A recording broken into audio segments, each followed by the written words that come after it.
হাসিনা পালানোর পর থেকে ভারতের সাথে বাংলাদেশের শত্রুতা শুরু।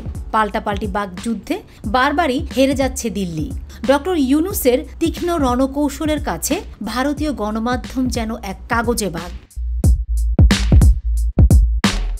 আন্তর্জাতিক পর্যায়ে ডক্টর ইউনূস ঠান্ডা মাথায় ভারতকে মোকাবেলা করছেন। বাংলাদেশের পক্ষে তিনি বিশ্ব নেতাদের মাঝে যে জনমত গঠন করছেন তা ভারতের জন্য রীতিমতো কাল হয়ে দাঁড়িয়েছে। বাংলাদেশকে হেয় করার যে চক্রান্ত ভারত করছে, ডক্টর ইউনূসের একটি ফোনই সব লণ্ডভণ্ড করে দিচ্ছে, আর বারবারই হারছে মোদি সরকার।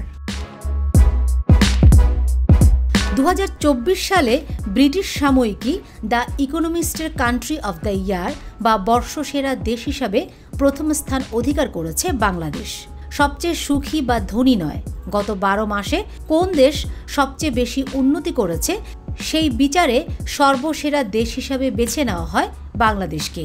এক কথায় ডক্টর ইউনূসের নেতৃত্বে ইতিহাস গড়তে যাচ্ছে বাংলাদেশ।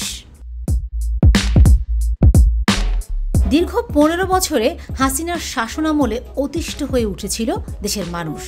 এরই জের ধরে ছাত্র আন্দোলন, সরকার পতন এবং বাংলাদেশের নতুন যাত্রা শুরু করার বিষয়টি গুরুত্ব দিয়েছে দ্য ইকোনমিস্টের এই প্রতিবেদন। বর্ষসেরা দেশের খেতাব পাওয়ার পরই ডক্টর মোহাম্মদ ইউনূসের সাক্ষাৎকার নিয়েছে সাময়িকীটি। 20 ডিসেম্বর দ্য ইকোনমিস্টকে দেয়া এক সাক্ষাৎকারে ডক্টর ইউনূস বলেন, তরুণেরা বাংলাদেশ গড়তে চায়। এই তরুণরা পুরো বিশ্ব পরিবর্তন করতে পারে। এটা শুধু এক দেশ বা আরেকটি দেশ পরিবর্তনের বিষয় না, বাংলাদেশ যা করছে এটি একটি উদাহরণ। দ্য ইকোনমিস্টের প্রশ্নে ডক্টর ইউনূস জানান, জাতীয় নির্বাচনের পর নিজের কাজে ফিরে যাবেন তিনি। আর তার এই কথায় মন ভরিয়ে দিয়েছে দেশের মানুষকে। ভদ্র দেশের বিশ্ব নেতারা যেমন দায়িত্ব ছাড়ার পর নিজ নিজ কর্মক্ষেত্রে ফিরে গেছেন, ডক্টর ইউনূসও দ্য ইকোনমিস্ট সাময়িকীতে দেয়া সাক্ষাৎকারে জানিয়ে দিলেন তিনিও নিজের আগের কাজে ফিরে যাবেন।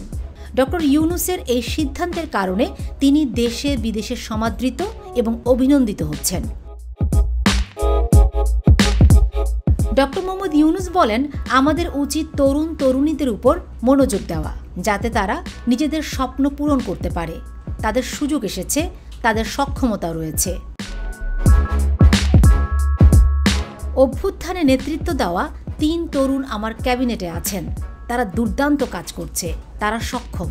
এই তরুণরা গত শতাব্দীর তরুণ নয়, তারা এই শতাব্দীর তরুণ। তারা অন্যদের মতোই। Fatema Shilu, GTV news.